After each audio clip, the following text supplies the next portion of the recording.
전국 투표 상황 그리고 종로구 투표 상황을 살펴봤는데요. 윤기찬 부위원장, 지금 미래통합당에서는 이번 전체 지역구 가운데 서울은 특히 어디를 좀 관심 있게 지켜보고 계신가요? 일반적으로 언론에 언급되는 것처럼 광진을, 예. 동작을 이런 곳을 좀 집중적으로 보고 있죠. 특히 예.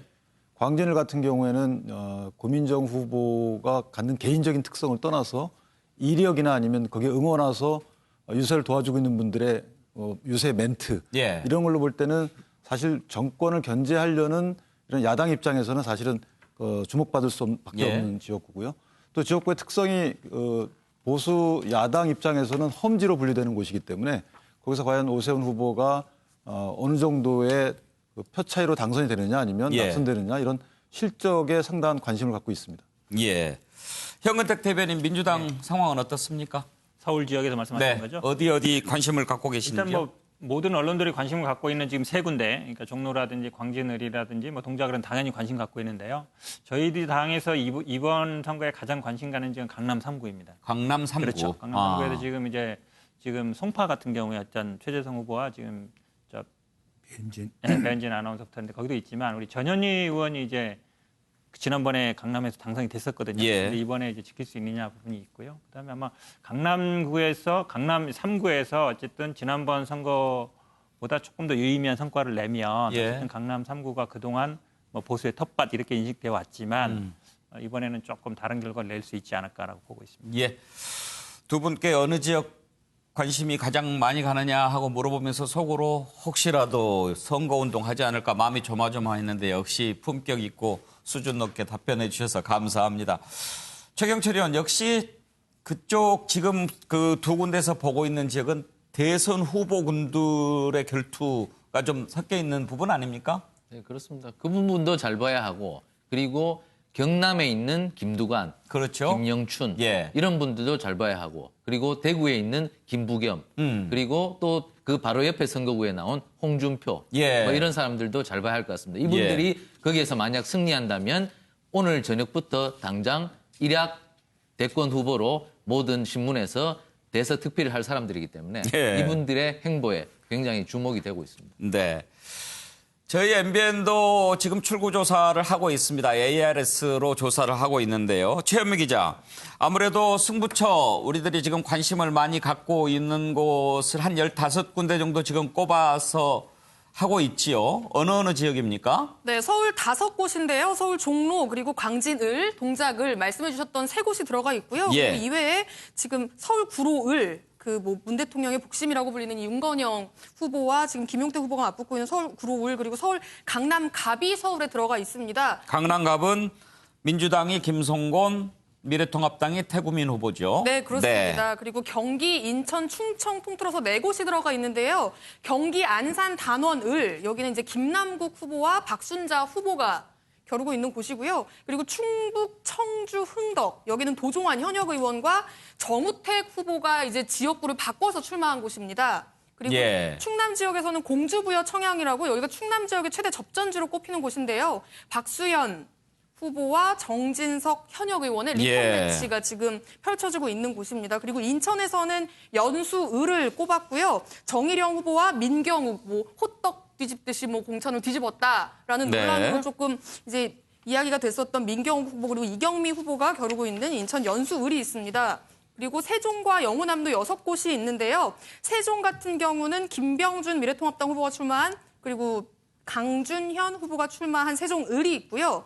그리고 대구는 김부겸, 주호영 후보가 겨루는 대구 수성갑, 그리고 부산 진갑, 김영춘, 서병수 후보가 있고요. 그리고 전남 목포, 이 김원희 후보, 박지원 의원, 그리고 윤소아 후보가 지금 겨루고 있는 곳입니다. 그리고 경남에서는 말씀하신 김두관 후보가 도전장을 내건 이 경남 양산을 나동현 후보하고 같이 지금 하고 있고요. 그리고 부산 남구 을이 마지막인데요. 박재호 현역 의원과 이현주 의원이 현재 겨루고 있는 곳입니다. 접전지 위주고요. 그리고 MBN에서 뭔가 이 정치적인 어떤 영향력이라든지 그런 부분들을 감안해서 15곳을 꼽았습니다. 네.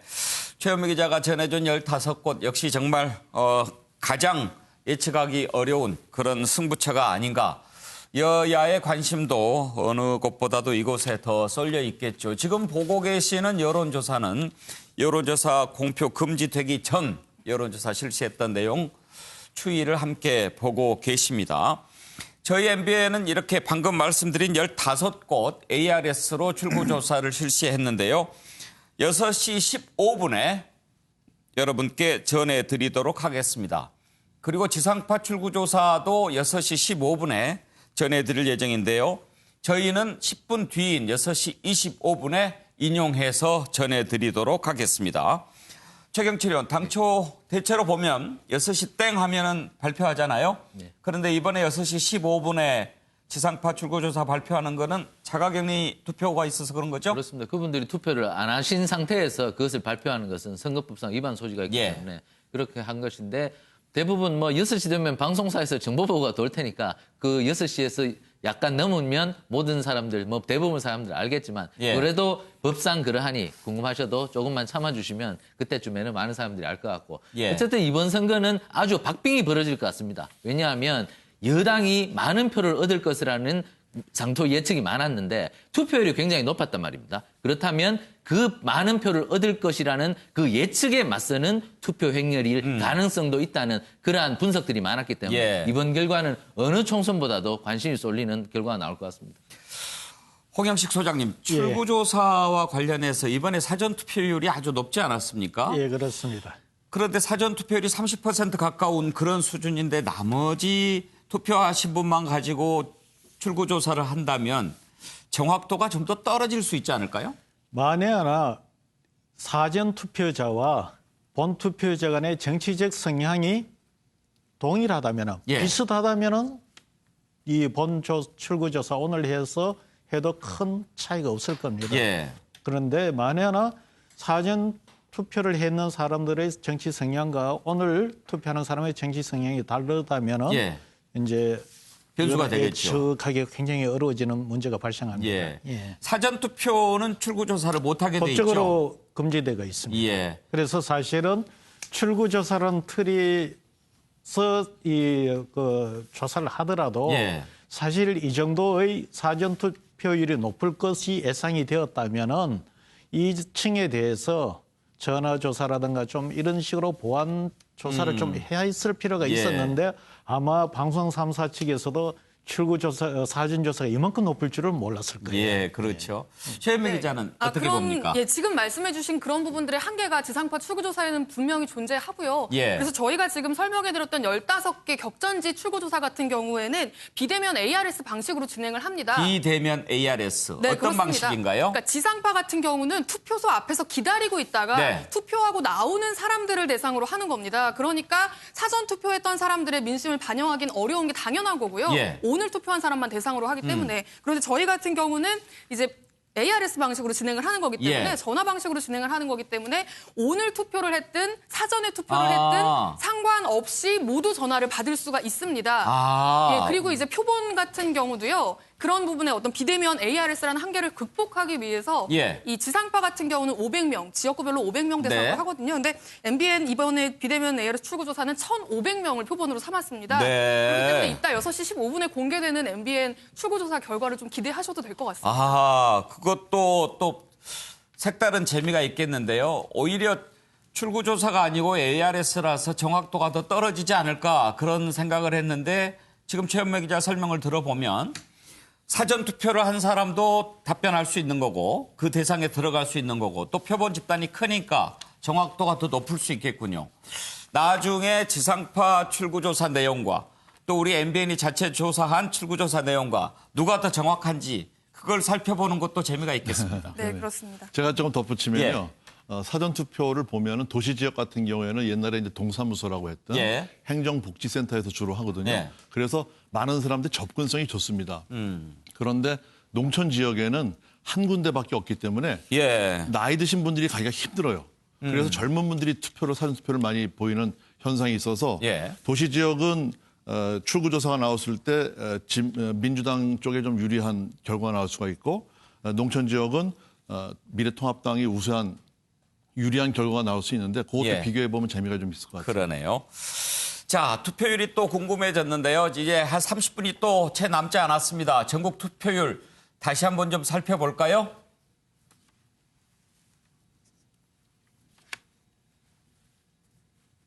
네, 지금 전국 투표율 62.6%로 집계되고 있습니다. 지난 총선보다 거의 10% 이상 나오고 있는데요. 최종 더 높아지겠죠. 서울은 64.1%입니다. 아주 높습니다. 부산 63.7%, 대구 63%입니다. 인천 갑니다. 59.4%, 광주 투표율 62.9%입니다. 대전 투표율 볼까요? 62.2% 나오네요. 울산광역시 64.8%, 세종시 64.9%, 경기 투표율 61%인데요. 밑에 지난 20대 총선 투표율 나오는데 비교해 보시면 전부 다 더 높은 투표율 기록하고 있는 것 볼 수 있습니다. 강원입니다. 63.5%, 충북 60.8%, 충남이 59.4%인데 최종으로는 60% 넘겠죠. 전북 64.5%, 그리고 전남입니다. 전남이 65.2%, 전남이 현재까지 가장 높은 투표율을 보이고 있는데요. 홍영식 소장님, 전남은 사전 투표율도 가장 높았죠? 네. 네, 전남이 투표율이 아주 높습니다. 다음 지역 볼까요? 경북 63.7%, 경남 64.3% 역시 높습니다. 제주 가보겠습니다. 제주 59.9%. 이제 제주도 60%가 넘을 것으로 예상이 됩니다. 전국 투표율 62.6%인데 박정희 의원, 지금 보면 전국 어느 지역이든지 다 60%는 넘을 것 같습니다. 최종으로는요. 네. 예. 그 현역 의원이 이제 공천을 원래 있던 당에서 공천을 받았을 경우에 예. 그럴 경우에는 조금 투표율이 좀 낮은 것 같아요. 현역 의원과 강력한 경쟁자가 붙는 이 지역구에서 예. 아마 투표율이 높고 또 역시 이제 후보자가 많은 지역의 투표율이 높고 종로 같은 경우에 이 후보자가 9명인가 그렇거든요. 예. 그런데 이제 투표율이 거의 70%에 육박하는 이런 서울인데도 불구하고 그런 현상이 있어서 역시 이제 많은 분들을 조직적으로 투표장에 끌어올리는 그런 조직 선거 경향도 있지만 예. 많은 유권자들이 꼭 가서 투표를 해서 이 소중한 한 표를 행사해야 되겠다 하는 그런 의지들이 강하게 보이는, 또 아까 제가 말씀드렸습니다만 이제 분노 투표, 이 계속해서 이 문재인 정권에 대한 어떤 스토리지 분노를 쌓아놓고 있다가 하는 분들, 또 야당을 또 견제해야 되겠다 하는 그런 분들이 예. 계속해서 지금 아마 마감 시간까지 투표장으로 나올 것으로 이렇게 보여집니다. 예. 자, 이제 투표 종료까지 30분, 일반 투표자는 이제 채 남지 않았는데요. 투표가 끝나는 시점까지 한번 이번 투표 어떤 점들이 영향을 미칠 변수였는지 한번 좀 짚어보겠습니다. 제가 다시 한번 부탁드립니다만 아직까지 투표가 끝나지 않았기 때문에 유권자들의 투표에 영향을 미칠 수 있는 그런 발언은 자제해 주시기를 부탁을 드립니다. 지난번에 선관위가 몇 가지 금지한 것들이 있죠. 뭐뭐는 안 된다, 뭐뭐는 안 된다. 그런 거 생각하시면 될 것 같고요. 김영주 의원이 생각하시는 변수는 어떤 겁니까? 이제 많이 언급이 안 된 것 중에 예. 하나를 생각해 보면 사실은 중앙정부 권력과 지방정부 권력을 갖고 있는 부분에 대한 영역들에 예. 대한 관점을 많이 놓치는 것 같아요. 특히 이번에 코로나로 인해서 중앙정부가 예산을 편성하고 재난과 관련된 어떤 부분에 있어서 이제 그런 면에 있어서 지난 지방선거의 승패가 이번에도 좀 그 연동해서 연관이 되는 플러스가 되는 그런 영역들이 없잖아 있는 것 같다라는 생각이 예. 들고요. 더군다나 코로나19 사태에 대한 초반 평가는 부정적이었는데 긍정적으로 됐다라는 측면. 이제 그런 것들이 사실은 여당에게 이제 플러스 요인이 될 수 있는 부분 좀 있지 않았느냐 하는 생각이 들고요. 그리고 이제 실제적으로 보면 이제 또 하나는 지역 기반의 구심이 이번 선거에 크게 작용한 것 같습니다. 어쨌든 사전선거 투표의 지역적 기반도 그렇고 또 지역적 기반을 대표하는 리더십이 있었다라고 하는 것이 이제 진보 진영이라고 보면 종로에서 말하자면 이낙연 후보가 호남 기반의 어떤 리더십으로서 우뚝 섰다라고 하는 측면이 있었다 비해서 TK라든지 어떤 그 보수를 대변할 만한 지역 기반의 리더가 말하자면 황교안 대표의 리더십과 매칭이 잘 안 된다. 대구 경북의 리더가 누구냐. 또 하나는 특히 지금 제일 투표율이 낮은 지역 중에 제주도를 제외하고는 충남입니다. 네. 충청권에 말하자면 JP를 대신할 만한 새로운 보수적 리더가 부재함으로 인해서 나타나는 여러 가지 어떤 그런 판세 자체가 충남 충북의 판세가 상당히 그전에는 바로미터가 됐는데 실제적으로는 투표율이 낮다라고 하는 것은 이미 어느 한쪽으로 쏠려 있다라고 하는 것을 증명하고 있지 않나 그런 생각을 갖게 됩니다. 자, 지금 여기 각 여야 입들이 나와 계신데 이번 총선 기간 어떤 점이 우리 민주당, 우리 미래통합당에서는 가장 조마조마한 일이었는가 한번 좀 들어보고 싶습니다. 현근택 대변인, 민주당에서는 이번 총선 치르면서 어떤 점 걸렸을 때 가장 좀 불안하셨나요? 처음에는 아무래도 이제 공천 과정 중에 반발하시는 분들, 그러니까 예를 들어서 뭐 거듭포도가 되거나 이런 부분들이 가장 이제 우려스러웠던 것 같고요. 그 다음에는 뭐 다 아시겠습니다만 이제 코로나 정국을 거치면서 굉장히 여론이 안 좋았습니다. 중국을 막아야 된다. 그 다음에 마스크 사려고 줄을 길게 섰다 이러면서 뭐 당 지지율도 추락하고요. 대통령 지지율도 떨어지면서 이게 정권 심판 플러스 코로나로 인한 어떤 이 두 가지가 엮여져서 굉장히 뭐 최악의 선거가 될 걸로 좀 걱정을 많이 했습니다, 사실은. 코로나 정국은 조금 이게 어쨌든 풀렸습니다만 그 두 가지 부분이 사실은 뭐 이 정권 그 정부 출범하고 중반에 이루어지는 선거는 정권 심판 프레임이 먹힐 수밖에 없습니다. 그건 뭐 전 세계적으로 공통적인 것이고 우리나라에서도 그동안 역대 선거 항상 그랬거든요. 어쨌든 불리한 입장에서 시작한 선거였지만 그래도 이 코로나 정국이 좀 안정을 찾아가면서 좀 대등하게 가다가 어쨌든 지금 그 미래통합당 측의 막말이라든지 이런 게 나오면서 약간 좀 우세 쪽으로 돌아선 게 아닌가라고 개인적으로 그렇게 평가해보고 싶습니다. 처음에 공천 반발 그리고 코로나 마스크 대란 이런 부분들이 좀 신경이 쓰이셨군요. 미래통합당은 어떠셨나요? 처음에는 그 코로나 사태 때문에 선거가 연기될지 여부에 좀 관심이 많았죠. 유불리를 떠나서 거기에 대한 이제 여러 가지 걱정이 있었고 그 다음에는 공천 과정에서 공관위원장이 이제 사퇴하는 사태가 있었고 자매정당인 미래한국당이 또 공천 과정에서 또 여러 가지 잡음이 있었고 이 부분이 좀 많이 신경이 쓰였던 것 같고요. 그 다음에는 이제 많이 회자되고 있는 그 몇 명 후보의 국민 정서와 부합하지 않는 이런 발언들이 어떻게 수습될지 여부에 대해서 상당히 좀 많은 고민이 있었던 것 같아요. 그래요. 그런데 홍 소장님, 지금 그 여야에서 변수로 이렇게 이제 꼽는 것들을 말씀을 하셨잖아요. 그런 일들이 이렇게 생길 때마다 여론조사를 해보면 바로바로 반영이 되던가요? 반영이 되었죠. 여론조사에서 생각보다도 요즘 여론조사는 여론은 굉장히 탄력적입니다. 각 정당의 대표 또는 본진에서 어떤 정치적 결정을 했는지 또는 어떤 정책적 선택을 했는지가 바로바로 여론에 반영이 됩니다. 그래서 현장에 느끼시는 그 분위기 그대로 여론으로 나타난다고 보시면 될 겁니다. 그렇군요. 단지 여론은 당연히 후행 지표지 않습니까? 그것이 시차를 두고서 한 2, 3일 정도 두고서 나타난다는 그것 외에는 보시면 맞습니다. 최경철 의원, 어쩌면 이번 선거는 누가 실수를 적게 하느냐가 아주 중요했던 것 같아요. 여야가 전부 헛발질을 좀 몇 번씩 했지요. 어떤 점들이 기억이 나십니까?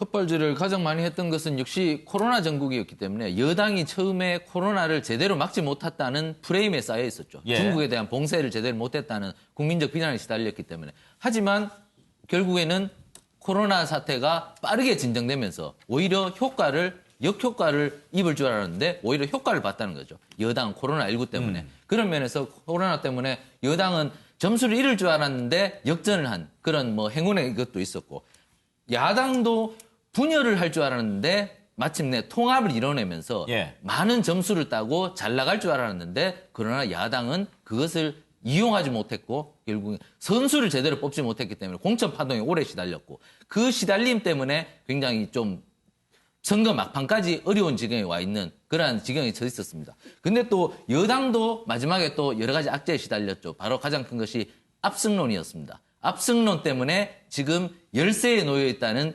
야당에 대해서 동정표가 급속히 일어날 가능성이 생겼다는 것이죠. 그렇기 때문에 이번 선거는 막판까지 안도할 수 없는 선거였다. 바로 오늘 마지막 순간까지도 여러 가지로 변수가 많았기 때문에 막판 뚜껑을 열어봐야 오늘 결과가 나오지 않을까. 오늘 6시 15분에 결과가 나오면 사실 많은 사람들이 깜짝 놀랄 만한 결과도 많이 나올 것 같습니다. 예.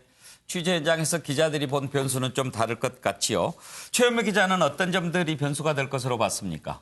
네, 뭐 막판에 있었던 막말들이 좀 영향을 끼치지 않았을까 생각하는데 정치적인 이슈 말고 실제로 이 재난지원금이라는 거 그리고 이제 정부에서 이 그러니까 육아를 하고 있는 이 가정에게 지급한 아동 돌봄 쿠폰들 그리고 지역사랑 상품권 같은 것들 이게 20%까지 할인해서 판매를 했었거든요. 이 코로나 사태 이후에 코로나 전국을 진정시키고 확진자를 막는 것도 중요하지만 사실 경제적으로 미칠 파급력도 굉장히 컸고 그거에 대해서 이제 우려하는 국민들도 많았고 실제로 어려움을 겪는 국민들도 많았는데 이제 그 부분에 대해서 정부가 지원을 해주는 시기와 이 총선을 앞둔 시기가 이게 누가 의도하지 않았는데도 불구하고 이제 절묘하게 맞아 들어가면서 사실 이 선거를 며칠 앞두고 실제로 지급이 지자체에서도 그렇고 이 정부 차원에서도 그렇고 시작이 됐거든요. 이런 부분들도 실제로 영향을 적지 않게 끼치지 않았나 생각해 볼 수 있을 것 같습니다. 그래요.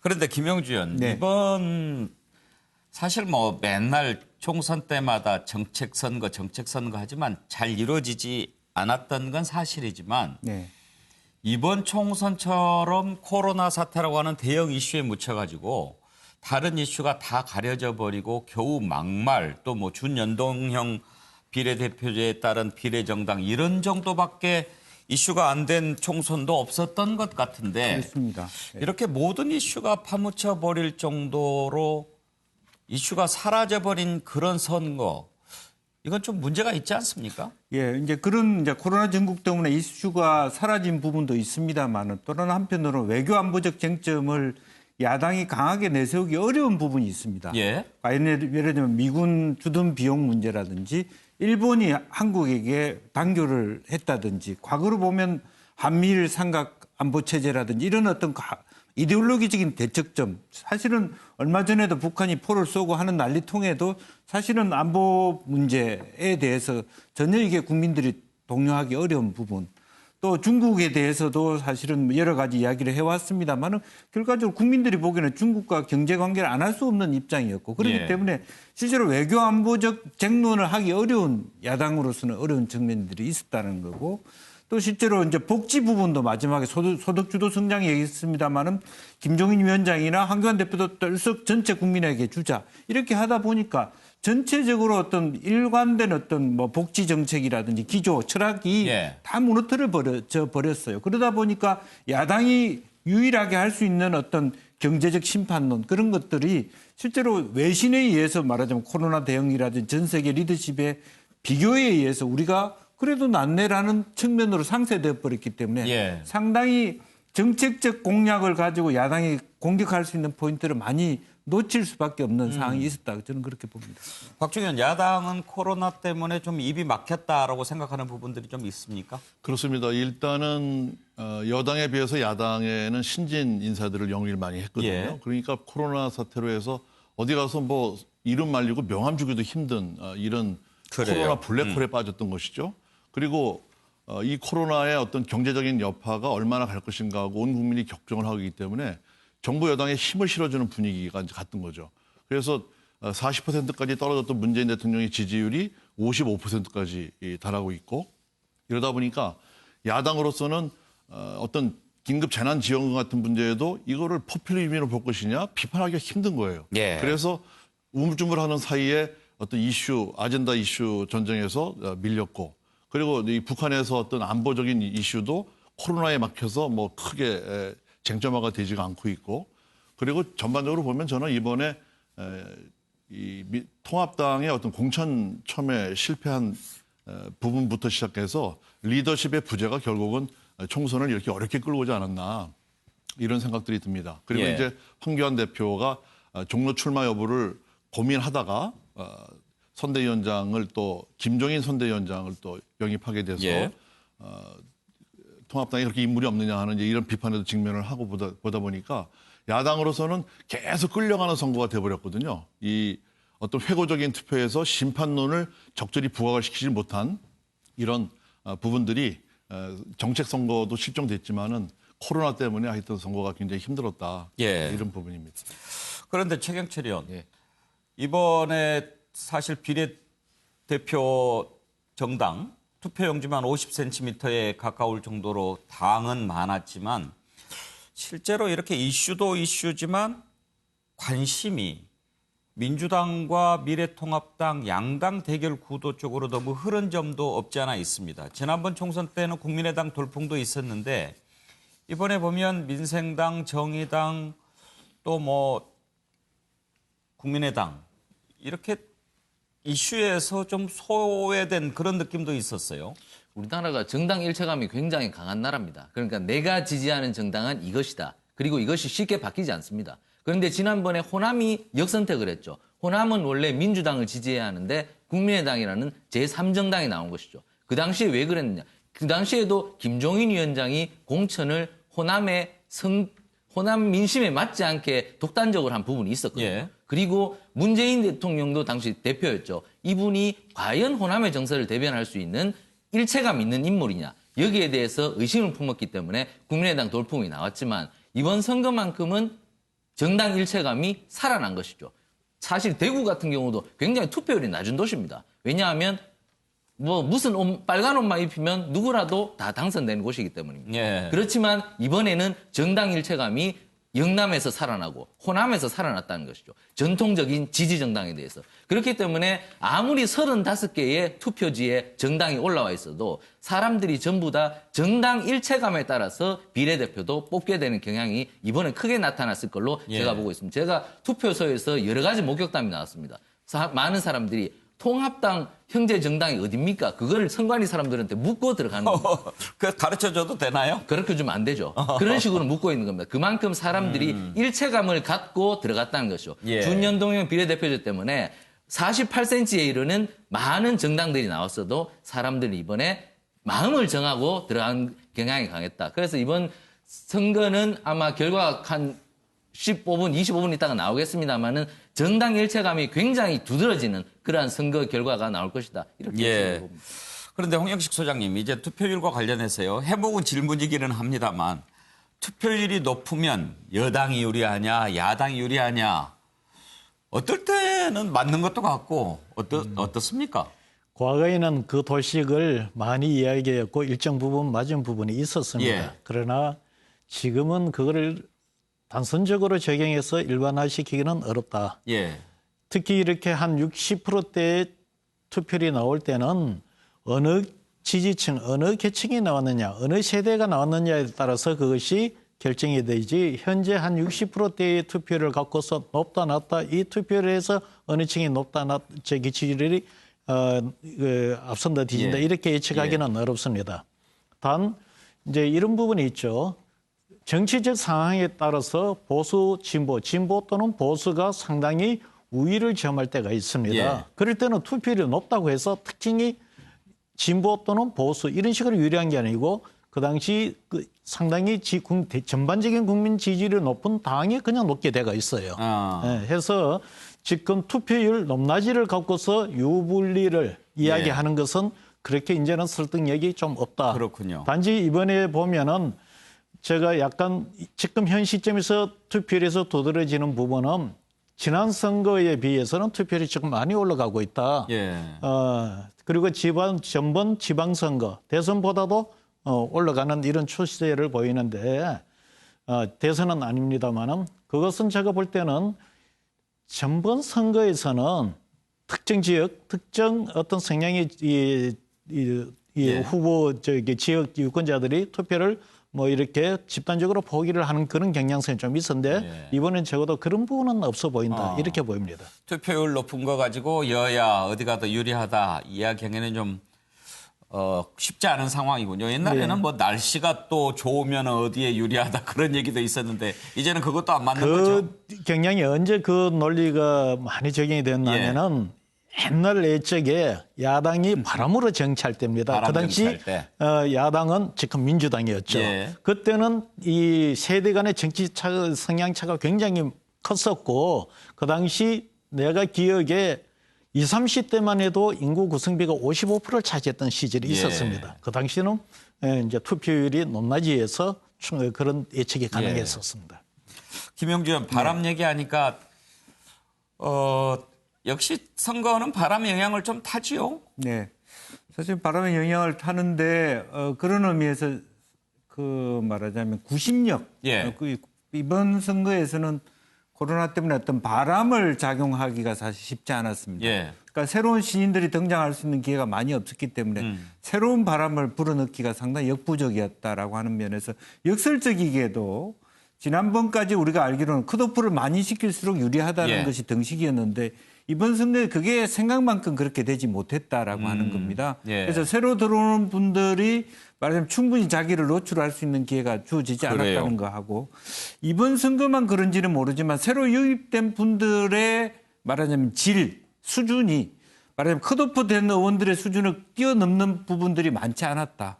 그리고 또 미성 비례정당을 가다 보니까 국민 일반들이 급조된 정당의 비례대표로 들어오신 분들에 대해서 거의 정보를 모르고 예. 왜 저 사람이 저 번호를 받았는지 잘 모르는 상태에 받아들였다라고 하는 것이 바람이 별로 일지 않은. 다만 지금은 그러니까 움직이는 스윙포트의 부동표가 줄어드는 시점이라고 보여집니다. 과거는 국민의당 바람처럼 이도 저도 아니면 다른 선택이었는데 탄핵으로부터 멀 시간이 걸리지 않았기 때문에 부동표, 흔들리는 부동표가 아니라 움직이지 않는 부동표가 많아졌다. 예. 확정표를 가지고 투표하는 예. 사람이 많았다. 그렇게 볼 수 있겠습니다. 아까 그러다 박정 의원도 보니까, 그 부분 지적하셨잖아요. 이번에 신인한테 좀 어려운 선거였다. 네, 그렇습니다.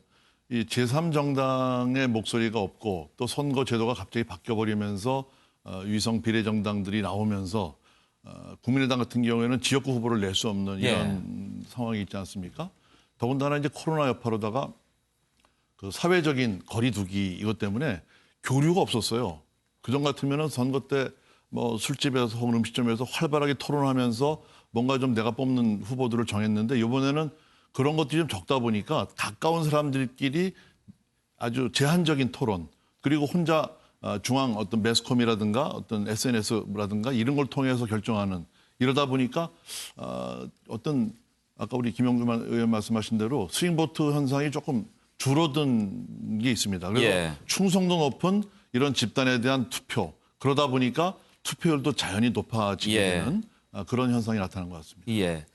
최현무 기자, 투표율도 높고 또 우리가 지금 15군데 보지만 전체적으로 지금 박빙인 곳이 많지 않습니까? 그러다 보면 아무래도 최종 개표 결과가 좀 늦게 나올 수도 있겠네요. 언제쯤 예상하십니까? 네, 일단 선관위에서는 개표가 7, 80% 진행되는 시간이 자정을 넘어야 된다고 봅니다. 그래서 예. 아마 대부분의 지역에서 윤곽이 드러나는 건 자정을 넘어야 될 거다라고 이야기를 하고 있고요. 네. 이제 그 중에서 조금 격차가 큰 곳들, 그런 곳들은 이제 뭐 한 9시, 10시쯤에는 결과가 나올 수 있고 네. 박빙인 곳들은 자정을 훌쩍 넘어야 결과가 나올 수 있을 것 같습니다. 그렇겠군요. 그리고 비례대표 같은 경우를 좀 봐야 되는데요. 비례대표 이번에 다 수작업해야 되죠. 수개표. 네, 그렇습니다. 투표용지가 50cm 가까이 되다 그래요. 보니까 이 자동 분류기 안에 들어가질 않아서 네. 일일이 손으로 다 분류를 해야 된다고 합니다. 그래서 내일 아침 8시는 돼야 할 것 같다. 더 걸릴 것 같은데요. 네, 일단 선관위에서는 8시는 돼야 할 것 같다라고 예. 지금 이야기를 하고 있습니다. 그리고 예. 지금 각 당에 지금 7시 57분이잖아요. 보통 6시, 이제 5시. 이제 6시가 다 돼가다 보니까 각 예. 당에서 이제 지도부들이 출구조사 개표 방송을 보기 위해서 각 당 상황실로 지금 모이고 있는 상황이거든요. 예. 저희 이제 현장에 있는 기자들이 현장 상황을 실시간으로 전달을 해주고 있는데 지금 민주당, 뭐 민생당 다 모이고 있는데요. 지금 미래통합당 같은 경우가 조금 특이한 상황인 것 같은데 총괄선대위원장이 김종인 위원장인데 예. 개표 방송을 보러 오지 않는다고 지금 공지가 나온 상태라고 합니다. 그렇게 공지가 됐습니까? 예, 내가 기자들에게 그때 지금- 봐서 결정하겠다고 아까 그렇게 얘기하다던데. 예, 안 오늘- 나오는 걸로 했어요? 예, 저녁 6시 개표 방송에 나오지 않고 내일 아침에 대국민 기자회견을 하겠다라고 지금 미래통합당에 공지가 된 상태거든요. 예. 그래서 오늘 아침에 이제 김종인 위원장이 투표하는 모습을 보셨는지 모르겠는데 영상이 있으면 혹시 보여주시면 좋을 것 같은데 넥타이 색깔이 또 기자들의 눈길을 끌었거든요. 무슨 색깔이었어요? 그 전까지만 해도 지금 공식 선거운동 기간에 항상 핑크색 스카프를 들고 나왔었어요. 근데 오늘은 약간 푸른빛이 도는 넥타이를 메고 나왔는데 나와서는 뭐 이제 내 임무는 끝났다. 그렇군요. 예, 그렇습니다. 저 넥타이를 매서 사실 이제 색깔이 갖는 상징성이라는 게 너무 크게 의미 부여를 한다는 측면도 있지만 사실 좀 눈이 가긴 하잖아요. 네. 이제 파란색 넥타이를 메고 와서 조금 의아했는데 개표 방송에 사실 총괄 선대위원장이 선거를 총 책임을 졌던 선대위원장이 나오지 않는 것도 사실 굉장히 이례적인 상황이라서 이 부분을 좀 어떻게 받아들여야 될지. 하여튼 뭐 별걸 다 신경 쓰는 것 같아요. 지난번에 이렇게 투표 독려하는 방송하는데 가수 송가인 씨가 입은 옷 색깔 가지고도 시비도 붙고 말이죠. 예. 넥타이 색깔은 뭐 크게 신경 안 쓰셔도 될 것 같고요. 또 김종인 그 총괄선대위원장의 제가 이제 정무특보를 하면서 수행을 하다 보니까 넥타이 색깔이 매일 바뀝니다. 근데 그 위에 미래통합당의 그 스카프를 맸기 때문에 그게 이제 덮여져서 안 보이니까 특별히 의미는 없는 것 같고요. 김종인 위원장은 누누이 그런 얘기를 했습니다. 박근혜 대선부터 시작해서 당을 옮기면서 한 거, 이번에는 통합당이 와서 선거운동을 하게 된 것이 국가에 정말 위기가 왔다는 절박감 때문이다라는 얘기를 했기 때문에 저는 내일 아침에 와서 선거 결과에 대한 어떤 평가를 정확하게 해주실 거로 봅니다. 예, 김종인 위원장의 나의 소임은 여기까지다. 그렇게 그렇습니다. 얘기를 했더군요. 자, 지금 화면에 네 당의 모습이 나오고 있습니다. 더불어민주당 시계 방향입니다. 미래통합당, 정의당, 그리고 민생당. 지금 이제 개표 또 출구조사 결과를 기다리고 있는데요. 잠시 후 6시 15분에 출구조사 결과를 발표할 예정입니다. 당초 6시에 이제 투표가 일반 유권자들 투표가 이제 다 지금 이제 끝났고 이제 지금부터는 자가격리자들 투표소에 오신 분들이 이제 투표를 할 텐데 대개 한 30분 정도면은 끝나지 않겠습니까? 그러면은 7시 전에는 다 투표가 끝날 것 같습니다만 6시 15분에 출구조사 발표하고 저희도 MBN이 자체 조사한 ARS 여론조사 결과를 발표를 해드리겠습니다. 6시 15분에 지상파 출구조사가 발표되고 저희는 25분에 그 출구조사를 인용해서 알려드릴 텐데 15분에 그래도 우리가 발표는 못해도 저 당의 표정을 보면 좀 알 수는 있을 것 같네요. 현근택 대변인 지금 더불어민주당에는 누구 나와서 보고 계신가요? 지금 아마 이해찬 상임선대위원장님하고 그다음에 이인영 공동선대위원장은 나와 계실 것 같고요. 아마 그 이낙연 상임선대위원장도 나올 걸로 알고 있습니다. 근데 아마 국회에서 방송이 아마 예정되는 걸로 알고 있어서 선대위 관계자분들은 모두 아마 나올 걸로 보고 있습니다. 미래통합당은 어떻습니까? 지금 미래한국당과 통합당이 같이 있는 것 같아요. 그래서 당명을 하나 두게 해야 될 것 같고. 심재철 원내대표가 보이는 것 같고요. 그다음에 원유철 아마 미래한국당 대표 일행이 좀 보이는 것 같습니다. 미래통합당은 국회 도서관에 마련됐다고 그러죠? 대강당. 민주당은 어디예요? 국회의원 대회의실입니다. 대회의실. 정의당은 어딘가요? 당사인 것 당사로. 같습니다. 당사고 민생당도 지금 당사인 당사에 것 같습니다. 있는 것 당사. 같습니다. 네, 이제 12분쯤 지나면 출구조사 결과가 나올 텐데 어떻게 나올지 매우 궁금합니다. 최경철 의원, 대체로 저럴 때 현장에서 취재하고 계셨잖아요. 분위기들이 어때요? 좀 여기저기 확인해보고 그렇게 합니까? 뭐 정보망을 돌리죠. 아는 방송사, 아는 사람들은 다 정보망을 돌리기 때문에 대부분 대표급 정도 되시는 분은 미리 알고 계실 수도 있고. 하지만 이번 그 선거에 여러 가지 변수가 많았고, 그리고 앞으로 그 5년 단임의 대통령제 하에서 앞으로 일정이 굉장히 이제 많은 해가 됐지 않습니까? 이제 대선이 다가오기 때문에 그렇다면 이번 총선의 의미는 굉장히 2년, 3년 후까지 내다볼 수 있는 그러한 가늠자이기 때문에 긴장도가 굉장히 크죠. 그리고 여기에서 낙선하는 사람은 사실 이번 선거는 거의 뭐 풀리그가 아니고 토너먼트제에 가깝기 때문에 낙선하는 사람은 바로 패자 부활 가능성이 있기 때문에 긴장도가 어느 해보다도 높은 총선이라고 볼 수가 있겠습니다. 예. 최현명 기자, 혹시 기자들도 지금 현장에서 다 취재하고 있죠? 네, 그렇습니다. 기자들도 저기에 이제 다 자리도 다 추첨을 해서요. 예. 추첨받아서 지금 저 아마 앞부분으로 지금 보시는 거에 맞은편에 아마 기자들이 지금 쫙 진을 치고 앉아서 기다리고 있는 상황으로 보입니다. 지금 민생당 당사가 보이고 있는데요. 민생당에도 저희 선한빛 기자가 나가서 지금 취재하고 있는 상황입니다. 근데 요즘에 저렇게 밀집해서 앉는 모습 보기 쉽지 않은데 당에서 그런 조치는 잘하고 있나요? 뭐 방역 소독은 아마 완료를 했을 거고요. 사실 예. 그렇다고 취재를 안 할 수는 없기 때문에 각사가 다 현장에 나가 있는데 마스크를 쓰는 정도의 예. 조치 이상의 뭔가 할 수 있는 방법은 없지 않을까 취재도 싶습니다. 취재지만 더불어민주당 미래통합당 보면 별로 거리두기 안 한 것 같은데요. 예.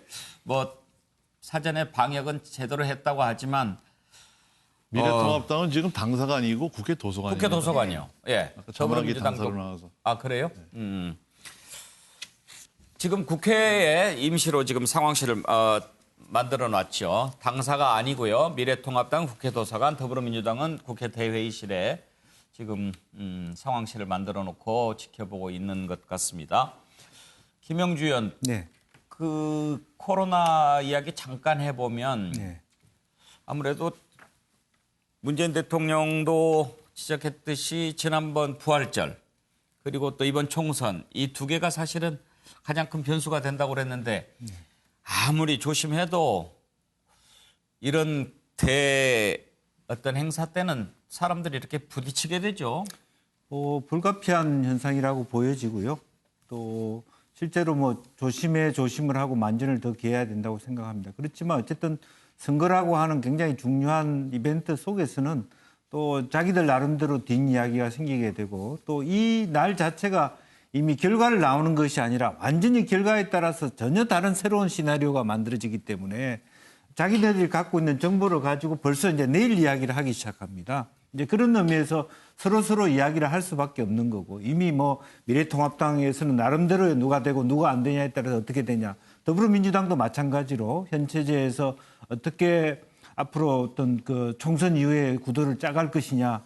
또 정의당은 정의당대로 민생당은 민생당대로 여러 가지 희망이 있는 정당이 있을 수 있는 거고 절망스럽고 또 굉장히 그 걱정스러운 정당이 있는 거고 이 안에서 이제 표정 자체가 아마 그런 부분이고 형식적으로 보면 이제 기자들이 느끼다시피 채널이 한정돼 있기 때문에 우리 방송 채널을 틀어줄 거냐 말 거냐 예. 그런 거 가지고 이제 현장에서는 옥신각신을 예. 하고 기자들끼리 경쟁을 하고 그렇게 그렇죠. 하죠. 예.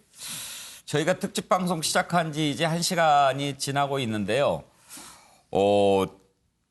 지금 출구조사 결과 발표하기까지 10분이 채 남지 않았는데 지금까지 걸린 1시간보다 10분이 더 긴 것 같습니다.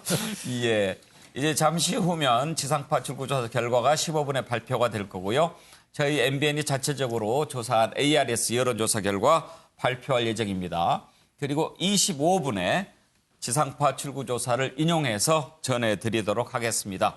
이제 시간이 얼마 남지 않았는데 윤기찬 부위원장, 어떤 마음으로 결과를 지켜보고 계십니까? 이번에 그 선거의 양상이 뭐 중간 평가다 이런 이제 정치적 용어를 제외하고 일반적인 용어를 표현해 보자면 그 호불호의 그 선거 구도에서 유불리의 선거 구도로 얼마만큼 또 바뀌느냐. 예. 일반 국민적 정서에서 예. 내가 좋아하는 정당, 내가 좋아하는 후보 이런 맹목적인 어떤 추종이나 옹호에서 사실은 우리 그 사회나 공동체에 얼마만큼의 유리함을 주고 불리함을 초래할 수 있는 정당이냐 후보냐 이런 쪽으로 얼마만큼 바뀌느냐에 대한 어떤 평가가 들어있는 선거가 되지 않을까. 예. 그래서 그런 그 포인트로 관전하는 것도 괜찮겠다 싶습니다. 현근택 대변인. 저는 이제 출구조사 한 말씀 드리고 싶어요. 그러니까 지난번 20대 때 출구조사 보면은 그러니까 국민의당이나 정의당은 어느 정도 맞췄어요. 예. 근데 1, 2당은 굉장히 차이 났습니다. 3, 4가 했는데 그랬어요. 그렇죠. 거의 보니까 제가 수치를 갖고 와서 보니까요. 그러니까 더불어민주당 같은 경우에는 최하 수치에 거의 걸렸고 최대 수치에 걸렸고 그 당시 새누리당 같은 경우는 최하 수치에 걸렸어요. 그러니까 왜냐하면 이게 대선 같은 경우에는 1대1로 붙다 보니까 출구조사가 어느 정도 신뢰성이 있는데 사실은 이제 이 국회의원 선거 같은 경우 지역구 당락이 굉장히 중요하지 않습니까? 그 비례대표보다. 근데 지역구에서 한 3% 내에 그 당락이 갈린 경우가 한 30군데 이상 됩니다. 그러다 보니까 어찌 보면 출구조사 결과가 굉장히 러프하게 나올 가능성이 좀 높다, 이번에도. 왜냐하면 틀릴 가능성이 있기 때문에 저는 아마 지난번에도 보면 한 20석씩 이렇게 러프에 줬거든요. 100석에서 120석, 110에서 130석 이런 식으로 나와서 제가 보기에는 아마 이번 출구조사도 거기에서 크게 벗어나지 않을 걸로 보입니다. 예. 소장님, 사실 대선에 비해서 총선은 출구조사 결과 정확도가 떨어질 수밖에 없습니다만 혹시 이번에는 정확도를 높이기 위한 어떤 방법이 좀 있었습니까? 지금 출구조사가 선거별로 차이 나는 걸 먼저 말씀을 드리면 예. 대선은 단일 선거구입니다. 지부를 짓는다고 하면 한 채를 짓는 거고요. 예. 지방선거는 17채를 짓는 거죠. 예. 이 반면 총선은 3사 같은 경우는 253개 집을 예, 253 채를 엄청나게 짓는 많은 거죠. 집을 짓는 거죠. 예. 그러니까 동일한 역량을 가진 연구진이 투입이 돼도 아무래도 출구조사가 중에서 총선이 제일 어렵습니다. 예. 그래서 그 부분은 조사 개별 조사 기관의 그 실력이 문제가 아니고 용량의 문제라는 그걸 좀 봐주시면 되겠고요. 이번 총선과 관련해서 저희들이 제일 신경 썼던 부분은 뭐가 하면은 아무래도 사전 투표자와 예. 본 투표자 간의 이 투표 성향이 다른 것 같아요. 예. 그래서 그 부분을 어떻게 맞춰서 비율을 맞춰서 보장을 해서 예측을 해내느냐. 그게 네. 좀 포커스를 맞춰야 했습니다. 혹시 그동안 총선 이렇게 출구조사한 거 보면 일부 지역만 했기 때문에 좀 정확도가 떨어졌는데 전 지역을 다 대상으로 이번에 했나요? 출구조사를? 지금 3사를 이야기하시나요? 예, 지상파 출구조사를. 지금 이번에도 역시 대규모로 하는 걸로 알고 있습니다. 예. 전 지역구를 다 대상으로 하면 훨씬 정확도가 높아질 텐데. 전 지역구를 굳이 그거는 제가 볼 때는 예. 전 지역구를 오히려 하는 것이 정확도 부분에서는 좀 약할 수가 있습니다. 예. 그래서 대체적으로 보면은 경합 지역과 비경합 지역을 나누어서 역량을 분산해서 투입을 하는 거로 알고 예. 있거든요. 그래서 제가 볼 때는 아마 거의 전 지역을 하는 거로 봐야 되겠고요. 그런데 이번의 경우는 실제 조사원들 또는 조사 역량을 얼만큼 투입시키느냐의 어떤 그 변수보다도 예. 아까도 말씀드렸습니다만 사전 투표와 본 투표의 차이로 인한 오차가 발생한다면 거기서 제일 큰 오차가 발생할 것 같습니다. 예. 자, 이제 출구조사 결과 발표 3분여 정도 남았는데요. 여기에서 잠깐 이번 선택 2020 우리 유권자들의 바람 그리고 각 당의 각오를 저희가 영상으로 구성해 봤는데 잠깐 보면서 기다리시죠. 그 심리에 대해서 생각하지 않고 자신의 이익들만 챙긴다 이렇게 생각을 하면 그런 걸 안 해주셨으면 좋겠어요. 펑맥 말들이나 언행이나 좀 말 조심 좀 했으면 좋겠어요. 좀 교통 문제에 있어서 해결이 될 수 있는 후보가 됐으면 좋겠습니다. 싸움 잘하는 사람보다는 정말 국민을 위해서 봉사하는 이런 사람.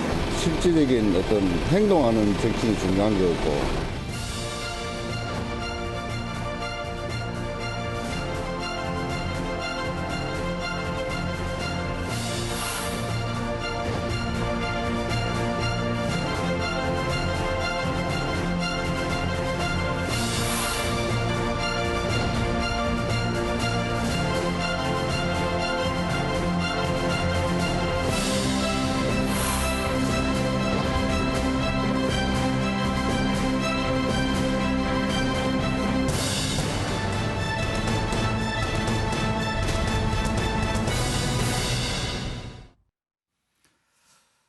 예. 자, 이제 지상파 출구조사 결과 발표 2분을 남겨놓고 있습니다. 각 당의 모습을 보고 계신데요. 지금 초조한 심정일 겁니다. 밑에는 투표율 나오고 있는데요. 현재 전국이 62.7% 투표율 기록하고 있는데 최종은 한참 지나야 나올 겁니다. 65%를 넘길 수 있을까? 관심이 모아집니다. 이제 1분 30초 뒤면은 출구조사 결과가 나올 텐데 먼저 각 당의 모습을 이렇게 보면서 관심이 가는 당을 저희가 좀 줌으로 당겨서 보도록 하겠습니다. 그렇게 좀 상황을 보고요. 그리고 또 저희 MBN이 자체적으로 출구조사한 것 ARS입니다. ARS 조사를 했는데 최현미 기자, ARS 조사가 더 정확할 수도 있다고 말씀하셨죠? 네, 그렇습니다. 저희는 지금 비대면 ARS 방식의 출구조사를 진행을 했는데요. 제가 그렇게 말씀드린 이유는 일단 표본이 지상파 출구조사보다 많다는 점입니다. 지상파 출구조사 같은 경우 500명이고 저희는 1,500명을 대상으로 했고요. 그리고 지상파 출구조사는 27%에 육박하는 사전투표한 사람들의 민심을 반영할 수는 없지만 저희는 이제 사전투표한 사람들까지 대상으로 했기 때문에 조금 더 정확할 수 있다라고 조심스럽게 지금 전망을 해보는 거고요. 15군데 격전지를 대상으로 진행을 했는데 이제 30초 남았습니다. 30초 이후에 결과를 공개할 수 있을 것 같습니다. 네, 이제 20초 남았습니다. 지금부터 카운트다운 들어가야 되겠는데요. 10초 전부터 카운트다운 하겠습니다. 그리고 15분 정각이 되면 지상파 출구조사 결과 보겠습니다. 5초 남았습니다.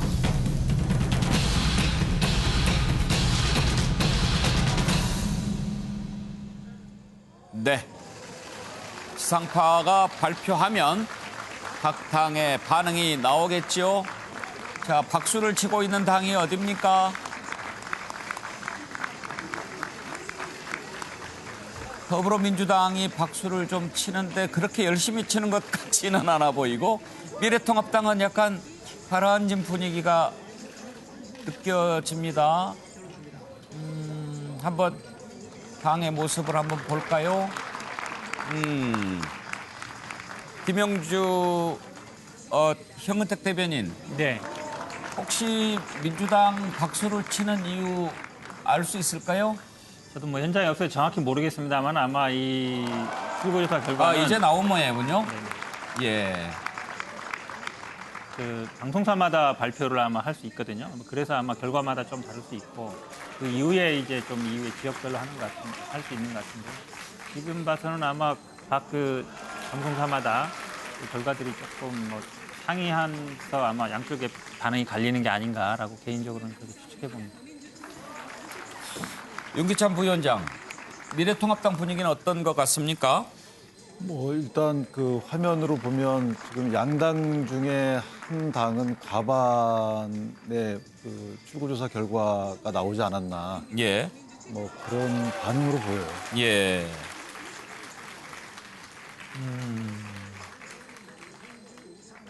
지금 지상파 출구조사 결과는 발표가 됐죠, 김영주 의원?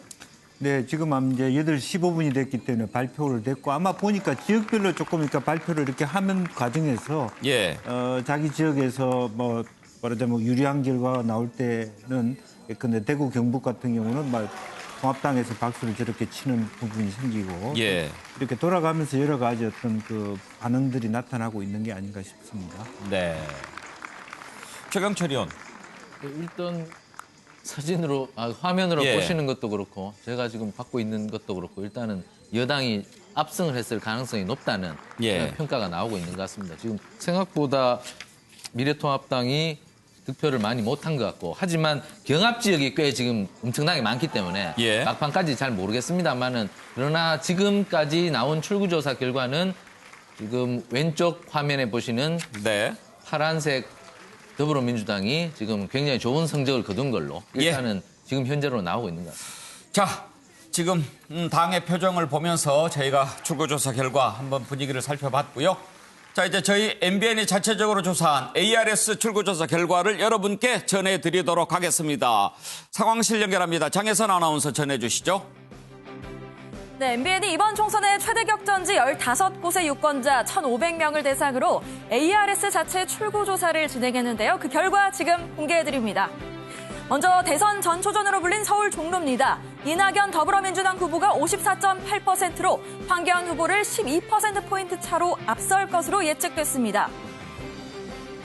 대통령의 입이냐 대권 잠룡이냐 광진을입니다.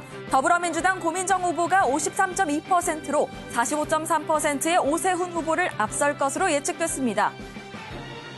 20년 진보 텃밭 서울 구로을인데요. 더불어민주당 윤건영 후보가 56.7%로 미래통합당 김용태 후보를 앞설 것으로 예측됐습니다. 판사 선후배의 맞승부가 펼쳐진 동작을입니다. 이수진 후보가 52.4%로 나경원 후보를 앞설 것으로 예측됐습니다. 6.5%포인트 차입니다. 태구민 후보가 출마해 화제를 모았던 강남갑입니다. 태구민 후보 57.5%로 김성곤 후보를 17%포인트 차로 앞설 것으로 예측됐습니다. 다음 한강이남 최대 승부처로 불리는 부산진갑입니다. 서병수 후보 48.9%, 김영춘 후보 45.3%로 접전 예상됩니다. 다음은 부산 남구을입니다. 더불어민주당 박재호 후보 50.2%, 미래통합당 이현주 후보 48.6%로 두 후보 간 표차는 1.6%포인트 차입니다. 이어서 대구 수성갑입니다. 주호영 후보가 54.5%로 김부겸 후보보다 11%포인트 차 이상 앞설 것으로 예측됐습니다. 이어서 인천 연수을입니다. 한때 진보진영 단일화가 화제였었는데요. 정일영 후보가 47.8%, 민경욱 후보가 40.1%로 7.7%포인트 차 예상됐습니다.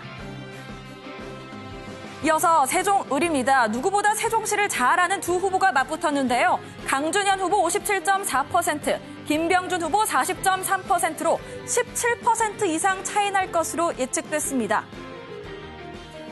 신예 변호사가 삼선 의원의 도전장을 내밀었습니다. 경기 안산 단원을입니다. 김남국 변호사가 54.6%로 43.8%의 박순자 후보보다 앞설 것으로 조사됐습니다. 현역 간의 맞대결이 펼쳐진 충북 청주 흥덕입니다. 도종환 후보 52.7%, 정우택 후보 46.1%로 예측됐습니다. 19대 총선의 승자와 20대 총선 승자의 박빙 리턴 매치가 펼쳐진 충남 공주부여 청양입니다. 정진석 후보 48.4%, 박수현 후보 47.4%로 두 후보 간 박빙 예상됩니다. 정치 구단의 야성에 정치 신인과 현역이 도전했는데요. 전남 목포 김원희 후보가 48.4%로 박지원 후보보다 앞설 것으로 예측됐습니다. 낙동강 벨트 사수할 수 있을까요? 경남 양산을입니다. 나동현 후보가 49.1%로 김두관 후보 48.3%와 경합을 벌일 것으로 예측됐습니다. 네, 지금까지 MBN 자체 출구조사 결과 전해드렸습니다. 네, 장화. 지금 저희 MBN이 조사한 ARS 출구조사 결과 15곳 전해드렸습니다. 최현미 기자, 지금 역시 관심 지역이다 보니까 아주 박빙인 곳이 많군요. 네, 그렇습니다. 지금 오차범위 내 박빙인 곳이 4곳인데요. 저희가 오차범위 플러스 마이너스 2.6%로 잡았고요. 충남 공주부여 청양 지금 정진석 후보가 오차범위 내로 앞서고 있는데 지금 딱 1%포인트 차이입니다. 예, 그리고 부산 남구을의 이 더불어민주당 박재호 후보가 이현주 후보보다 지금 2%가 채 안 되게 앞서고 있는 걸로 나옵니다. 1.6%포인트 앞서고 있습니다. 네, 그리고 부산 진갑도 마찬가지인데요. 미래통합당 서병수 후보가 앞서긴 하는데 지금 3.6%포인트 차이입니다. 제가 지금 말씀드리는 곳들은 다 오차범위 이내고요. 그리고 경남 양산을 같은 경우도 나동현 후보가 미래통합당 후보가 앞서고 있기는 한데 지금 0.8%포인트밖에 차이가 나지 않습니다. 지금 우리 오차범위가 플러스 마이너스 2.6이죠. 예, 그렇습니다. 홍영식 소장님, 네. 오차범위 이내의 표라면 언제든지 뒤바뀔 수 있는 거죠? 그렇지요. 지금 여기에서 보면은 저희들이 이 사전 투표와 본 투표의 그 비율을 반영해도 실제 조사가 종료가 된 것이 대략 한 5시경이다 말입니다. 네. 그리고 막판에 투표자들이 또 몰려나오는 인원이 적지가 않아요. 그리고 그 투표자가 성향이 야 중에 어느 쪽의 성향이 투표자가 나오냐에 따라서 그것에 의해서도 저 1% 정도의 지지율은 바뀔 수가 있다. 그리고 여기에 지금 요즘은 그 부재자 투표라고 쓰지를 않습니다만은 군에 가 있다든가 해외 투표자 이것이 반영이 안 돼 있어서 예. 그것이 반영이 되어 있을 때는 1~2% 정도의 지지율은 크게 쉽게 바뀔 수가 있습니다. 예, 사실 플러스 마이너스 2.6이라고 한다면 그 범위 안에 있는 것은 우리가 지금 숫자를 보면서 헉 할 뿐이지 언제든지 뒤바뀔 수 있는 거라고 봐야죠. 그야말로 플러스 마이너스 2.6이기 때문에 예. 그것을 적용하면 5.2% 그렇습니다. 사이입니다. 예, 그러니까 5.2% 안에 있는 것은 정말 끝까지 지켜봐야 됩니다. 예, 그렇습니다. 예. 이제 1분 뒤면 저희가 지상파 출구조사 결과를 인용해서 전해드릴 수 있는데요. 김영주 의원, 지금 우리가 오차범 이야기했는데 총선에서 3표 차이로 떨어진 사람도 있고 그랬죠. 그렇습니다. 이제 뭐 그 문세표라고 많이 얘기하는 그런 분들을 다시 또 재검표도 하기도 하고 그렇지만 참 아깝게 떨어지신 분들도 많고 또 누구 말에 의하면 정말 뭐 중국 동표가 표를 던진 몇 표에 의해서 당락이 결정되는 부분도 있는데 아마 지금 현재 나와 있는 서병수, 김영춘, 뭐 정진석, 박수현 이런 몇몇 군데 나동현, 김두관 이런 쪽은 새벽 서너 시까지 피말리는 어떤 접전을 하게 되지 않을까 그렇게 생각이 들고 이 외에도 지금 우리가 이제 MBN 안에서 조사한 거지만 그 외에도 우리가 생각지도 못하게 방금 말씀드린 대로 5시 이후에 표를 던진 사람에 의해서 성패가 예측 반대로 뒤바뀌는 경우도 몇 차례 있을 수 있기 때문에 더 지켜봐야 되지 않을까 싶습니다. 예. 자, 정말 피말리는 개표가 되겠죠. 자, 이제 25분이 됐습니다. 지상파 출구조사 결과 저희가 이제 곧 전해드릴 수 있을 것 같은데요. 들어왔습니까? 집계 중이군요. 네, 들어오는 대로 전해드리도록 하겠습니다. 장혜선 아나운서 조금 기다려주시고요. 예, 지금 저희 MBN이 자체 조사한 출구조사 내용 보고 계십니다. 상당히 여러 곳에서 경합 양상을 보이고 있습니다. 정말 오차범위 안에 있는 후보들은 끝까지 지켜봐야 될 것 같은데요. 일부 지역에서는 예상대로구나. 또 어떤 지역은 이렇게까지 차이가 나나. 그런 느낌이 드는 것도 있는데 박정희 의원 이렇게 우리 지금 MBN 조사 보셨을 때 어떻습니까? 좀 의외인 곳이 몇 군데 있습니까? 의외기도 하고요. 또 한편으로서는 굉장히 좀 예상됐던 그런 결과가 나오지 않나 이런 생각이 듭니다. 어느 쪽이 더 많습니까? 저는 예상했던 결과 예상했던 게 지금 이 MBN에서 한 15군데를 보면요. 민주당 후보 같은 경우에는 이제 종로 같은 경우에도 이낙연 후보는 일찍 지역구를 정했고 홍변 대표 같은 경우는 좀 늦게 갔고 서울 구로의 윤건영이라든가 여기 이제 김용태 후보 같은 경우에는 현직 당협위원장을 무소속으로 출마한 가운데 이제 이렇게 됐거든요. 그리고 동작을 해도 이제 이수진 그 민주당에서 이제 자객 공천을 한 거죠. 그 광진을의 고민정 후보와 마찬가지로. 그리고 부산에서도 이제 서병수라든가 이연주 후보라든가 이런 분들이 사실 좀 늦게 갔어요. 지역구를 옮겼다거나 좀 늦게 가고 그 토착에 있던 후보들이 선전을 한 거죠. 이게 이제 아까 얘기한 대로 이 코로나 여파로 이제 선거운동을 제대로 못한 것들, 또 정책 선거를 못한 것들, 또 리더십이 부재했던 것들, 또 공천 과정에서 너무 쉽게 생각했던 것들이 이제 나타난 거고 안산 단원을 같은 경우에도 박순자 의원을 떨어뜨리기 위해서 김남국 후보를 이제 강서을에서 이제 도전했던 사람을 또 이걸 빼서 갔던 거고요. 또 충남 공주 부여 청양 같은 경우에는 지금 뭐 거의 차이가 없습니다만 정진석 후보가 1위이긴 하지만은 무소속으로 이제 김근태 후보가 또 나왔습니다. 그래서 공천에 어떤 여러 가지 총체적인 문제들이 나오지 않았을까 하는 아주 불안감이 지금 엄습하고 있습니다. 최현무 기자, 15곳 관심 지역을 우리가 참 잘 골랐다 싶은데 역시 관심을 모을 만한 그런 지역이었어요. 네, 그렇습니다. 지금 15곳 중에 4곳이 아까 말씀드린 것처럼 오차범위 이내에 있고요. 나머지 11개, 그러니까 오차범위 5.2%보다 더 많이 차이가 나는 곳, 11곳 중에 9곳이 더불어민주당이 지금 우세를 띠고 있고 2군데가 미래통합당이 지금 이기고 있는 걸로 나오는 곳입니다. 그게 이제 강남갑 그리고 이 미래통합당이 이기고 있는 게 대구 수성갑. 그러니까 전통적으로 미래통합당의 텃밭이라고 불리는 곳들, 강남과 대구를 제외하고는 지금 사실 서울 격전지로 불렸던 종로구, 광진을, 동작을, 그리고 구로을까지, 그리고 연수을까지, 인천 연수을까지 수도권에서는 지금 미래통합당이 우세를 보이고 있는 곳이 강남을 제외하고는 없다고 봐야 될 것 같고요. 지금 충청도 같은 경우도 충남에서 공수부여 청양이 좀 접전이긴 하지만 지금 정우택 후보 같은 경우에는 충북에서 굉장히 오랫동안 지금 4선, 이번에 5선에 도전한 거였는데 이 나중에 지역구가 바뀌면서 이쪽 청주로 내려갔던 건데 결과가 지금 한 6% 좀 넘게, 6%포인트 좀 넘게 차이가 나고 있는 모습입니다. 예, 이제 지상파 출구조사 결과 정리가 됐습니다. 장혜선 아나운서 전해주시겠습니까? 네, 코로나19라는 돌발 변수로 그야말로 안개 속이었던 이번 총선. 과연 지상파 출구조사 결과는 어떻게 나왔을지 출구조사 결과로 본 예상 의석수 살펴보겠습니다. 네. 가 나오고 있습니다. 장혜선 아나운서가 지금 잘 보이질 않아요. 모니터가. 네, 다시 한번 전해드리도록 하겠습니다. 네. 먼저 전체 의석 300석 중 범민주계열이 154석에서 177석 가져갈 것으로 예상됩니다.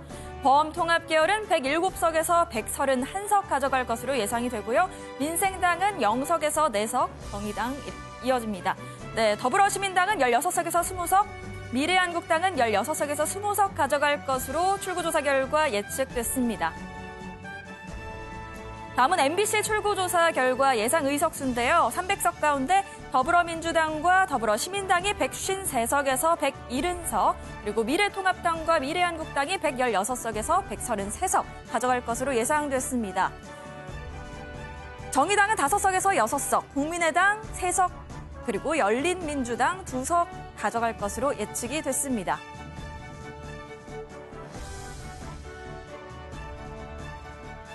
네, 지상파 출구조사 내용 정리해드렸습니다. 현근택 대변인, 지금 일단 지상파 출구조사 내용 보면 조금씩 분석한 것은 다르지만 더불어민주당과 더불어시민당 합쳐서 과반 의석을 차지하는 걸로 그렇게 나오네요. 네, 조심스럽긴 합니다만 아마 이 출구조사의 결과에 비하면 아마 보수적으로 봤을 때도 아마 과반을 넘는 걸로 보이는데요. 이건 뭐 그동안 여론조사 결과도 거의 반영되지 않았나 보고 있습니다. 지금의 뭐 모든 분들이 말씀하듯이 가장 큰 이슈는 어쨌든 코로나 사태를 정부가 얼마나 잘 대응을 하고 했느냐 이런 거에 대한 아마 국민들이 좀 평가를 해주신 것 같고요. 두 번째는 아마 지난번에 이제 대선에서 대통령은 바뀌었지만 국회 권력은 바뀌지 않았었거든요. 그러면서 국회에서 문재인 정부 하려던 어떤 새로운 개혁 작업이란 이런 게 많이 안 되는데 이런 부분을 좀 힘있게 추진해 달라 그런 어떤 국민들의 의지가 좀 반영된 것 같습니다.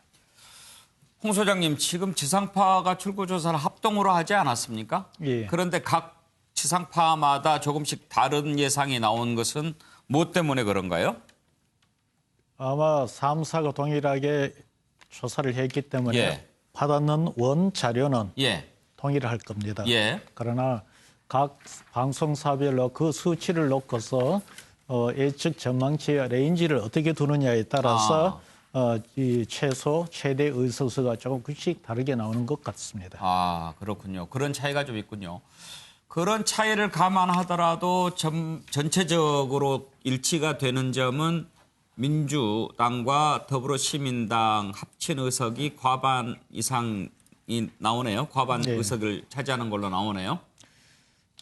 실제 출구조사가 본 투표를 중심으로 해서 사전 투표를 추정을 해서 아마 이렇게 집계를 했을 겁니다. 그렇게 놓고 본다면은 정확하게 그게 반영이 돼서 사전 투표가 반영이 됐을 수도 있지만은 어떻게 이제 그 확률 어떻게 될지는 모르지만데 만에 하나 사전 투표가 제대로 반영이 되지 않았다면은 보수 쪽에 좀 더 유리할 수 있는 이 조사 결과다 말입니다. 이번에 출구조사가 그러면은 실제적이 나오는 이 범위를 놓고 본다면은 오히려 보수 쪽은 낮은 쪽으로 전망을 하는 것이 맞지 않을까 이렇게 보여집니다. 예. 유기찬 부위원장, 지금 미래통합당에서 보았을 때는 좀 아쉬운 그런 예상 의석수이긴 합니다만 어떻습니까? 일단 이게 시민당과 그 미래한국당의 그 정당 득표율에 따른 예상 의석수를 보면 예. 지지율은 정당별로 이제 이건 물론 이제 그 다른 당이지만 네. 전례정당임을 감안하더라도 미래통합당과 더불어민주당의 정당 지지율로 치환을 한다 그러면 뭐 크게 차이가 나 보이지는 않는데 네. 이제 지역구에서 저렇게 많은 차이가 난다는 거죠. 그러면 300석 중에 군소정당을 최대 한 15석 정도 빼고 예. 나머지 285석을 두 개 정당이 나눠 갖는 그 전국이 되는 겁니다. 예. 그럴 때 확률적으로 보면 균분할 수도 있지만 한쪽으로 쏠릴 수도 있는 거거든요. 지역구라는 게 1% 한 표만 많아도 당선자가 갈리는 거라서 이렇게 쏠림 현상이 이제 극단적으로 나올 수학적 가능성은 있다고 봤는데 이렇게 견제론에 대해서 국민적 지지를 못 받고 물론 이제 출구조사지만 근 5분의 3가량 차지한 이런 결과가 나올 거로는 사실 수학적 가능성으로만 봤지 현실적으로는 조금 없지 않나 싶었는데 결국 이렇게 나올 것 같아서 우려스럽습니다. 예, 이제 출구조사 결과가 발표됐으니까 김영주 의원께 좀 물어보고 싶습니다. 네. 어때요? 예측하셨던 거하고 비슷합니까? 뭐 제가 예측했던 거하고 비슷하게 나온 것 같습니다. 그래요? 뭐 밖으로 얘기할 때는 그렇게 많이 얘기를 안 했고 20석, 30석 차이 날 것이라고 얘기했는데 예. 기본적으로 수도권에서 상당히 많이 어떤 그 말하자면 그 이낙연 효과랄까요? 사전투표의 결과들이 됐고 호남이 단결한 것이 과거는 국민의당이 가져간 것이 일체 말하자면 승리되지 않은 상태. 예. 그리고 또 부산, 경남, 울산이 사실은 분위기는 다 보수 통합당으로 넘어간 것 같습니다만 몇몇 지역은 그렇지 않은 부분이 있었다는 측면. 예. 아마 김해 가벌 지역은 아마 조사가 어떻게 나온지 모르겠습니다만은 아마 민주당이 이겼을 수도 있을 것 같습니다. 이제 그런 측면들이 하나 있었고 아까 제가 말씀있었습니다만은 충청권에 있어서 상당히 말하자면 보수 진영의 구심들이 이번 그 이기는 박수현 의원하고도 초접전에 있습니다만은 거의 대체로 대전, 충남, 충북, 제주 이 지역이 굉장히 크게 말하자면 보수 진영에서 이렇게 뭔가 이렇게 방어막이 없었다라고 예. 하는 측면도 굉장히 어려운 거고 앞으로 말하자면 통합당의 과제가 된다면 실제로 수도권에서 굉장히 통합당이 어떤 매력적이거나 상식적이지 않는다라는 예. 어떤 그런 지난 대선의 과제가 극복되지 않고 있다라고 하는 것이 가장 큰 득표 차이가 나는 특히 경기도가 서울에 비해서 투표율이 저조한 것도 경기도가 오히려 더 쏠림 현상이 저는 심했다고 보거든요. 예. 이제 그런 부분에서 과연 수도권이라고 하는 121석에 있어서 또 인천이 투표율이 낮은 것도 마찬가지입니다. 과거에 인천이 굉장히 보수적인 곳이었는데 결과적으로 그런 공천 과정에서 무소속으로 나오거나 이런 상태에서 상당히 투표율이 낮은 것과 그 결과가 말하자면 진보 지형으로 돌아가면서 이런 표차가 나고 있지 않느냐. 앞으로의 과제는 결과적으로 얼마나 상식적이고 얼마나 매력적인 거냐라는 부분에 대해서 말하자면 보수 진영이 고민해야 될 부분이 있다. 그렇게 봅니다. 예. 홍 소장님, 그 사전 여론조사와 그다음에 개표 결과를 놓고 선거 과정에 이런저런 얘기가 있었습니다만 특히 김종인 위원장이 그거 믿을 거 못 된다. 그리고 한 번도 맞힌 적이 없었다. 그런 얘기를 했습니다. 네. 그런 얘기 들으셨을 때 기분이 어떠셨어요? 뭐 일단은 비판이 들어오면은 저희들이 무엇 때문에 비판하는지를 분석을 해서 조사 방법에서 반영할 수 있도록 해야지요. 예. 뭐 조사 방법이 그 자체로 완벽하지가 않으니까요. 그러나 적어도 이번 조사는 4년 전 조사하고 비교해서 하기는 좀 뭔가를 좀 파악을 잘못하신 것 같다. 예. 4년 전의 조사와 이번의 조사는 조금 많이 다릅니다. 소위 말하는 핸드폰 번호, 예. 가상 번호가 4년 전에는 사용할 수가 없었습니다. 그 당시 조사 참사 이후에 핸드폰 번호, 요즘은 가상번호라는 용어를 쓰는데 이 번호를 쓸 수 있게끔 제도적으로 바뀌었습니다. 예. 그래서 전화번호의 어떤 이 요인으로 인한 오차 요인을 많이 제거를 했기 때문에 과거에 비해서 4년 전 같은 조사 결과는 나올 수는 없습니다. 단 하나 이 문제는 남아 있었습니다. 유선과 무선의 비율을 어느 정도 비율로 가는 것이 가장 적합한 비율인가. 이 논쟁은 남아 있었지만 그래도 4년 전과는 전혀 다른 조사 방법으로 보시면 될 겁니다. 예. 자, 출구조사 결과가 발표된 이후 각 정당들의 표정이 궁금합니다. 각 정당들의 선거 상황실을 한번 차례대로 연결해 보도록 하겠습니다. 먼저 더불어민주당 가볼 텐데요. 아직 준비가 안 됐습니까? 네. 일단 정당별 예상 의석수 출구조사 결과 좀 전해드리고 정당 준비되는 대로 연결해 보도록 하겠습니다. 지금 정당별 예상 의석수를 보면은요, 범민주, 그러니까 민주당과 더불어시민당, 비례정당 합쳤을 때 지상파 모두 과반 의석을 차지하는 걸로 그렇게 예측했습니다. 그리고 미래통합당은 107석에서 130석 보는 곳도 있고 116에서 또 130석 이렇게 예측하는 곳도 있고요. 정당별 예상 의석수가 조금씩 다릅니다. 그 이유는 홍 소장님께서 말씀하셨듯이 기초 자료죠. 그것은 똑같지만 각 방송사마다 갖고 있는 예측 프로그램이 좀 다르기 때문에 이런 예상 의석수의 차이가 있다고 합니다. 자, 정당들 연결이 돼 있습니까? 먼저 더불어민주당 가볼까요? 민주당은 지금 비례정당인 더불어시민당과 함께 개표 상황 지켜보고 있죠. 박유영 기자 분위기 전해주시죠. 네, 더불어민주당은 당초 의석수 과반을 목표로 약 전국 지역구에서 130석 정도는 무난하게 확보할 걸로 예상했는데요. 출구조사 결과 그런 기대가 들어맞는 걸로 나왔습니다. 지상파 3사 예측이 근소하게 엇갈리긴 하지만 종합적으로 보면 지금 민주당과 시민당이 153석에서 178석까지 얻는 걸로 나왔습니다. 이곳 민주당 선거 상황실에선 과반 의석이 예상된다는 문구가 뜨자마자 환호와 함께 박수 갈채가 쏟아졌습니다.